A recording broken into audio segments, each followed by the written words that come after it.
আমাদের পক্ষ থেকেও আমরা সর্ব জায়গায় জায়গায় এই আওয়াজই তুলে দিতে চাই, এই কথাই তুলে দিতে চাই, মুসলমান জাতিকে এখনো চিনো না, মুসলমানকে এখনো চিনো না।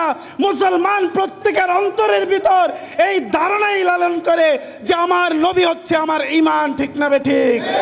আমার নবী হচ্ছে আমার ঈমান, আমার নবী হচ্ছে আমার বিশ্বাস, আমার নবী আমার ভালোবাসার সবচেয়ে উচ্চ জায়গায় আছে। আমি আমার মাকে ত্যাগ করতে পারবো, আমি আমার বাবাকে ত্যাগ করতে পারবো, আমি আমার স্ত্রীকে ত্যাগ করতে পারবো, আমি আমার সন্তানকে এতিম করতে পারবো, কিন্তু আমার সামনে আমার নবীকে নিয়ে যদি কোনো কুলাঙ্গার কোনো কথা বলে, জানি না আমার কি হবে। আমার ফাঁসি হতে পারে, জেল হতে পারে, জুলুম হতে পারে, চাকরি যেতে পারে, যা হওয়ার হতে পারে, কিন্তু আমি জীবিত থাকতে সেই কুলাঙ্গারের কল্লাকে আলাদা করে দিব, ঠিক না বেঠিক? ও মুসলমান, এই জন্য বলি,